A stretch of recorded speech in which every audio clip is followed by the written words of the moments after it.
gentlemen, I hope for those of you that are enjoying a lunch break, you managed to grab it. For those tuning in from around about the kind of Middle East and Europe region, very good morning to you. Thanks very much for joining us here. In the studio in Singapore here, I'm joined by Brad Robinson, co-founder and CEO of Ritual Gym Group. Ritual have been one of the cornerstones of the Asia fitness market for a number of years now, and Brad and I are going to have a good conversation talking about a lot of things, Brad. But first of all, welcome. I thought we'd pick up on the fact that you're 9 years old now with the Ritual brand. Arguably, I think you probably were the first boutique gym in the whole of Asia. How has that last 9 years been for you? And at the same time, has the vision for Ritual changed in those last 9 years? It's just been a breeze every step of the way. That's all I can say. It's been super easy. It's been quite a journey. We felt like we were, kind of a first mover in Singapore and would kind of take a risk and go all in on this boutique concept. Truthfully, it was supposed to be just Ian and I's little side project, just another little gym to have. But, it took off, and, we got caught up in the wave of watching fitness brands all around the world just take off. And we thought we can get on that as well. Not much has really changed for the spirit of the brand. We had some pretty hard rules and some firm handshake agreements on the type of company that we wanted to be. And, a few back of the head slap reminders, usually from Ian to me, along the way to keep us on track there. But it's pretty much stayed the same as it is, and we have kind of the same core values and culture, and we try to stick to that as we go. Good. Well, look, it's 9 years in for Ritual, and I think for anyone that's tried to stick with a gym business in Asia for the last 9 years, that is a true testament to the success they've had. Let's look at the last 12 months, Brad, because throughout this pandemic, as we've talked about earlier this morning, ladies and gentlemen, there's been a lot of innovation. There's also been a lot of tragedy across some businesses, but there's been a lot of success with some businesses. You've actually managed to not only grow the business, Brad, but you've raised capital, which is an incredible feat. Talk us through that transaction. I know it was in the pipeline for a while, not easy to get across the line. Talk us through that. What went through your mind? What went through the team's mind? And what's on the other side? Well, yeah, fundraising a brick and mortar fitness business in the middle of a pandemic was not fun at all, to be honest. Got told no a lot, but you're used to that when you're an entrepreneur. But what really worked was, we were able to lay out a long history of success and unit profitability at all of our units as we've gone along. And, we really relied on a lot of the data and the studies and numbers that have come out of other countries that have, had reopenings. Now, they may have since been reclosed, but there was a lot of strong data showing that consumer confidence would roar back once they were given the green light to do so. So I think the unit economics, along with the story and along with, everyone realizing that, hey, this fitness and health and wellness stuff is actually part of the solution, not part of the problem here. Consumers see that, and I think investors see that as well. So we're able to drag this one across the line, and hopefully that gives us a chance to hit our goals that have been kicked down the road a little bit after this 12 months. But we're back on track to start charging again soon. Now, you and Ian have been a formidable team, but of course you've built in such a strong management team. How key has that team, the strengthening of that team across year after year, how important has that been, not just for the capital raise, but just for the brand as a whole? It's, I realize now more than ever, it's been everything, to have not only my team, and my management team, or my overhead expenses, as I kindly refer them to, we've been together since day one, and we built this thing from the ground up. But from coaches to front of house workers to cleaners, this last 12 months has shown the community is everything. And I now see my number one job is protect the brand and protect that culture and that team, because there's just no way we would have gotten this raise done. There's no way we would have survived all of the international debacles that we've had to deal with COVID closures and government regulations changing and franchisees up in arms and having panic attacks. Like we've been through a lot. We're definitely battle tested now. So those guys are everything to me from the ground up. And I think that's, what doesn't kill you make you stronger, and we seem to survive this one. So I think we're all pretty motivated now to get out of the woods and and get back out to clearer pastures and do some good for a change. Yeah, you touched on it there, community, and you touched on also culture. Now, that seems to have been built at the very core of Ritual, and for you to survive and grow for 9 years, obviously that is trickling down to the members. What has been the driver for that culture? What's inside that culture, and how have you managed to propel that not just internally but externally? Yeah, I mean that's the secret sauce of every successful business, right? I mean how you can take what's in a founder's brain and their vision and make that a reality and get people to live and breathe that and see it in what you do. And I think for us it's just been consistency. You know, we're very careful on how we communicate with our customer base. We're very careful how we communicate with our team. You know, and we make decisions that may not always be the best for the business at the time, but they're the right one for the culture and they're the right one for the type of company we want to be. And when people see you do that, even if it ruffles some feathers, when you hold your ground and stick to your guns and say, no, that's not the type of company you are, we're this type of company, I think that resonates with people, you know, all the stakeholders in your business. And when you do that for a long time, you kind of become known as that. So we're kind of propelled now by the work we put in to build that culture years ago and the fact that we stuck with it. It's kind of been the wind in our sails through some tough times. Now, your workout format, for those that don't know, is a very interesting one. Perhaps share it and perhaps share a little bit more about why the format of that, the structure of that has meant that you have been slightly less affected than others through the pandemic. Yeah, we're socially distanced by design since day one, and part of that is, you know, a bit of a germaphobe myself as a guy who lived in gyms and locker rooms for most of his life. No one ever likes kind of going up behind the sweaty equipment and dealing with someone else's mess before you use it. So we engineered Ritual to where you just have your own space. So you've got your own little pod with all your equipment, and you stay there. You use your own equipment. You don't move around. You're not bouncing around a gym or sharing equipment with other people. And the fact that we allocate so much space for each client, we were able to stay within, every time the restrictions would close around the world and tighten up, we would look at them and do the maths and go, oh, we can stay open while all the other gyms closed. So that's, you know, ties into, I think, some of the confidence we're able to get from investors as well, is they see the model and they see a lot of gyms have been forced to kind of switch towards our model. And you know, I think that's been a big win for us that just happened to be because, you know, Ian and I didn't like icky stuff. Yeah, it was interesting. I think when we saw the pandemic hit and we had the new rules come out by the Singapore government, and they were saying, okay, guys, you've now got to adopt these workouts that are basically pod format. And we all kind of looked at each other inside Fit Summit and we said, that's Ritual. Yeah. That's pretty much what the guys at Ritual have done and have been doing for a long period of time.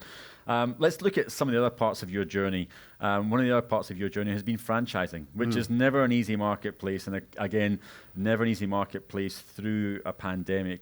What lessons have you taken from that franchising journey? And would you do things differently if you could? A lot of lessons have been learned from entering the franchising business, that's for sure. And, you know, a lot of positive and a lot of hard lessons learned as well. But I think the biggest one we can take away from that is, you know, a franchise partner is like an employee, except with more contractual pain should things go wrong. So as much effort as we put into hiring and being super selective with who comes in our team, you know, slow to hire and quick to fire sort of a mentality, I think, you know, we had that approach with our franchisee partners since day one. And, you know, when times got tough, it was not long after we were just out of the gate with franchising. So we went out and we're in Brazil and Spain and South Africa and all these things, and they were all just really starting to get on their feet, and the plan was working, Ross. Like, we're gonna, you know, 100 gyms, then 200 gyms. That's coming now. And then when, you know, this virus hit and everyone had to run to the bunkers, you know, I think that if we would have been a little further along with our franchisee growth, we would probably been in a lot more trouble. But the fact that, you know, we were fairly new to the game, and even though we were spread very thin in you know, all these weird markets and languages around the world, we had good partners who we built a relationship with. You know, it wasn't too many yet, so it was all people I've, you know, been to their house and met their families and shook hands to do this deal. And we did as much as we could to support them, and we waived all fees and gave people a break, and you did everything we could to support them. And most of those guys are coming back now, and their markets are about to reopen. But this game, no matter if it's in fitness or anything, when times get tough, it is that community thing. It is that relationship thing. I don't care how good your P&L is or how strong your business looks on paper. If the relationships inside of it are not solid, they're going to be the first things that crack when times get tough and things get rough. So that was the big takeaway from me, and kind of goes on to your first point about community and my team. It goes to the same as well. I think we're going to continue to try to have those strong relationships with everyone we grow with. It's expensive. It's a slow lead time, but franchising is a long game. And the better foundation you can lay early, the better you'll be in the long run. So that's our move, is just keep being highly selective and really working with people who get it and who are super passionate about bringing our brand to their market. The only other thing I can say on that is we've learned the value of players with strong balance sheets. That's the truth. I think I was much more likely to go with someone who maybe didn't have the capital to pull off a grand plan that we wanted, but our move was, hey, we'll grow with you. To give you a deal in the first couple, and we want to grow with you, and we don't want to deal with a bunch of franchisees in your market.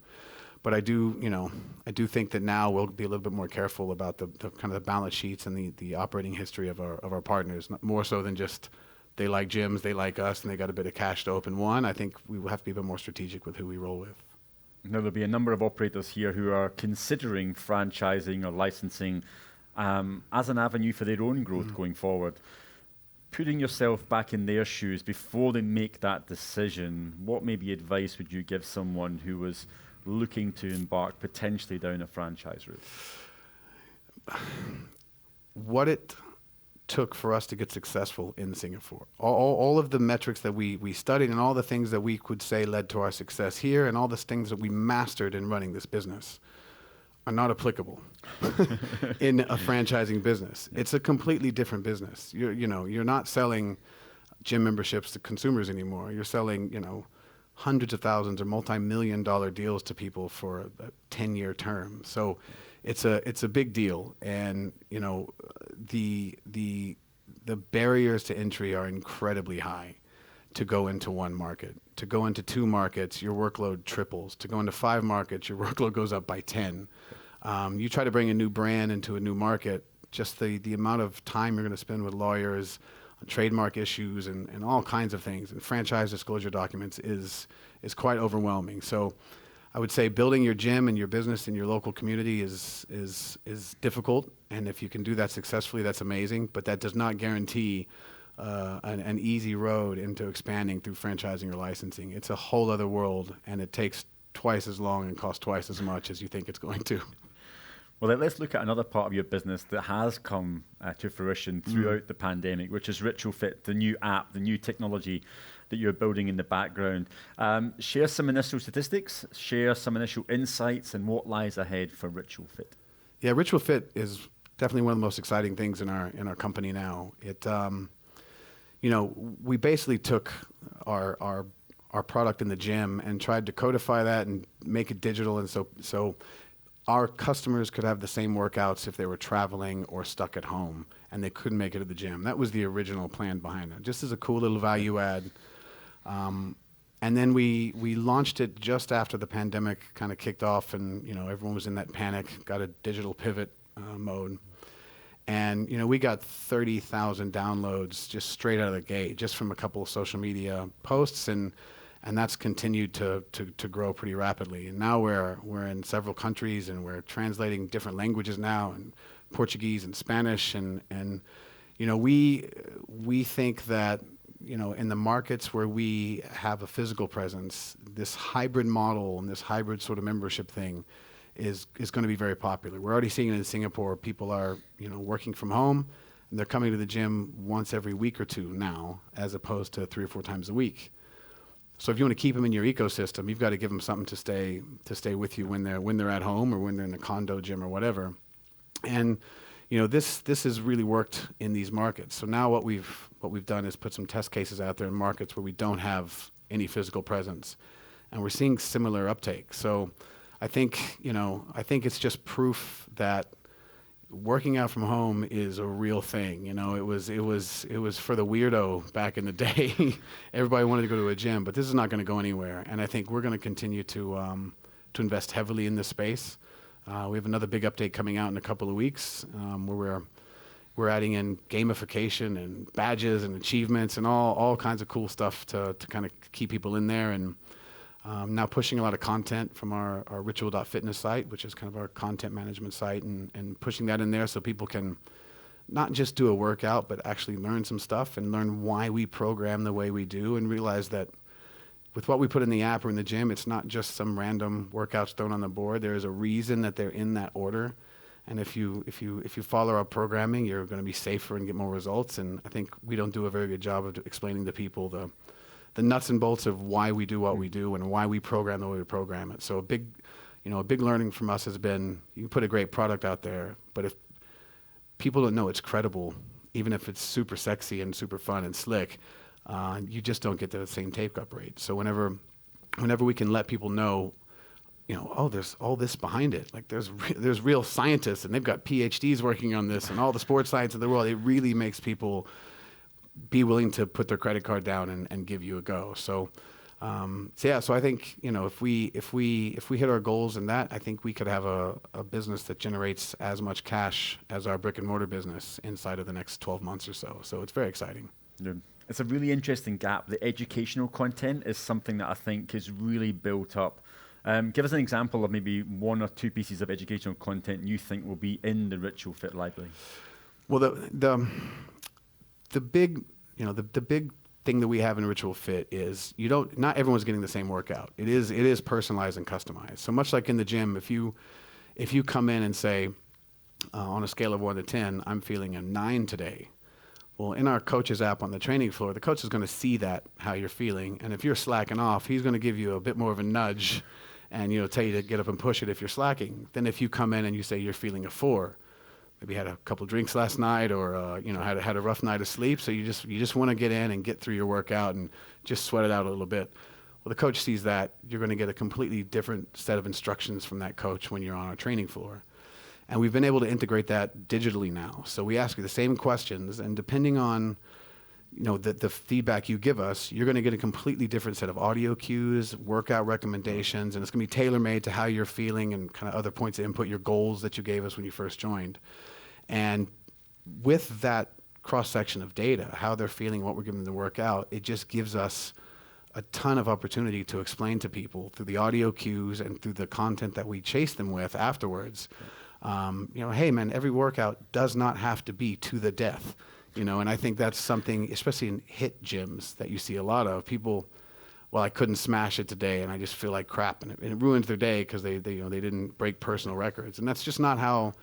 That's not how we like to train people. We like to, it all adds up, it all counts, and sometimes doing some super slow movements for 10 minutes is actually better for you than going in and killing it. So with the data points that we have and the kind of active audience we have that are in the app every day, we're just going to get more chances to drip feed content digitally, because it's very hard to do in person. You can only have a couple of minutes with your group class to tell them something. But in the app, we get you email, we can get you in the app, here's a little primer for today's workout and all that sort of stuff. So it's pretty exciting, and Ian's pretty convinced that by the time we're done with this, you'll get a more customized and better workout from the app than you could in almost any gym. Fantastic. Okay, folks, you heard it here first. Ritual Fit, jump on, download the app and give it a go. Let's look at the mindset of an entrepreneur, Brad, which is what you are. You've got to make decisions on investment on a daily basis, and certainly on a long-term strategic basis. You've obviously pulled the trigger on something like Ritual Fit, but what goes through the mind for someone like yourself, maybe before the pandemic, after the pandemic, on how you pull the trigger on an investment decision? Yeah, I mean, look, frankly, I was faced with this choice of, I don't know what the future holds. I've got this bedrock brick and mortar business that's been keeping us alive, and that's been our story. Do we cut all this excess spending on our tech development and just batten the hatches down and ride this thing out and hope we survive? but that's just not how I roll. We took the mindset that, there's going to be a lot of churn in the industry. There's going to be a lot of players who don't make it. And we want to be a world-class company, and we don't want to put anything out that's not world-class. I want everyone to see our stuff and go, this company cares a lot.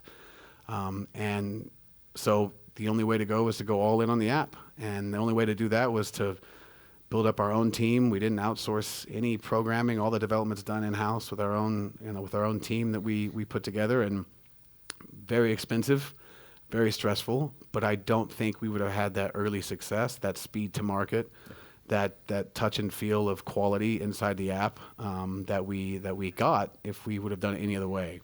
And if we wouldn't have taken that jump and made that investment, we would have just lost a year. We would have just lost a year just waiting for gyms to be closed down elsewhere and hoping everything's okay.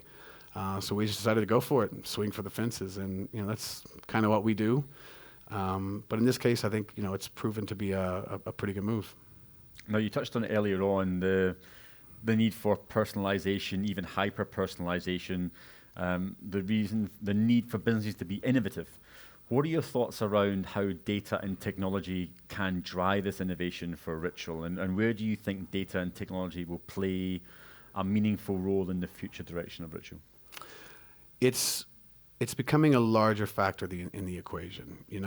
Gyms, look, when times get tough, I would always say to my team, we always joke, and I go, guys, it's just a place for people to sweat. How is this thing so hard? Where did all this complication come from? Because, the gym business was you rent a space and you rent it out to people for a short amount of time to come use it. But you can't give anybody a special experience that way. You have to personalize, and you cannot personalize at scale and with growth with relying on good personality of a coach to convert a bunch of people into members. You do that by asking a lot of questions, getting a lot of data points, doing a lot of surveys, studying the market, studying our user behavior and things of that nature, and then making better decisions. Because otherwise, you're just kind of guessing. You're throwing darts at the wall with your eyes closed. So I don't think that that's going anywhere but up. I know, we've had talks with the Singapore government about how they can help and what data that they can release, from Sports SG and the likes of that to help us make better decisions. And as that information gets more available and it starts to be integrated more with people's dashboards and their CRMs internally, and we're going to be able to make better decisions to give our customers exactly what they want and when they want it. And, a perfect example of that is integration with a wearable. Now that seems, old hat, like people bet an Apple Watch on or a Garmin for a long time. But, the day is coming where that's really built into your life now. And that's going to help companies like us who are feeding you exercise programs or nutrition advice to make much better decisions. If we know Ross has done nothing for the past week, his heart rate hasn't gone up at all, now he wants to work out, we can give you a workout that's tailored for what your body's been doing. Now, if you're preparing for a triathlete and we can see all your history of your data, we know that we need to give you a different set of protocols and different workout and different rest protocols. And that information was just never available before. It was just always a one-size-fits-all approach. So the data is going to lead to customization and personalization at a pretty granular level for the individual. Okay, let's look ahead 12, 24 months, Brad. What's coming up new from Ritual? What can we expect to see in terms of the news wires? We are solely focused on growing in Singapore right now. While the rest of the world has been somewhat challenging for us, especially in the markets that we reside, we've just decided that, instead of, paring back our construction team and our the team that manages our expansion overseas, we're just going to deploy everyone at home. I think there's a lot of room for us to grow here in Singapore. I think we may do another 4 or 5 outlets in the next couple of years here. And then we'll keep growing the digital fit, the Ritual Fit app as well. And then eventually we'll get back to that franchising business that we talked about earlier, but it's not a huge priority right now. We're just supporting the partners that we have who are still open. A few of them are expanding in their markets because they're kind of coming out of the fog. But for us, it's going to be, bolster our bedrock here at home and grow our digital footprint. Okay. Last thought. You've been there, done it, got the T-shirt. Where are you going to be investing more of your own personal time and energy in the next 12 to 24 months? Yeah, I mean, that's a relevant question now, and I think it's something that people are paying more attention to than they ever have before. And if I learn anything from this, work is great, and it's nice to have a purpose and nice to have a hard goal to chase all the time.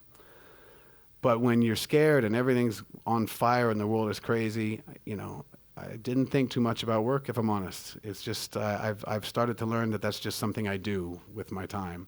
Yeah. Really, I just want to hang out with my friends. I just want to hang out with my kids. Just everyone to be happy and healthy, travel a little bit, and just be a little bit less of a road warrior, for the sake of work. Just want to be happy, man. Right. I think that, ladies and gentlemen, that is the best place to leave an interview I could possibly imagine. So, Brad, thanks very much for joining us. Ladies and gentlemen, we're going to end this session. We'll be back in just 2 or 3 minutes in the next session. But, Brad, thanks so much, pal. Thanks very much, Ross. Cheers.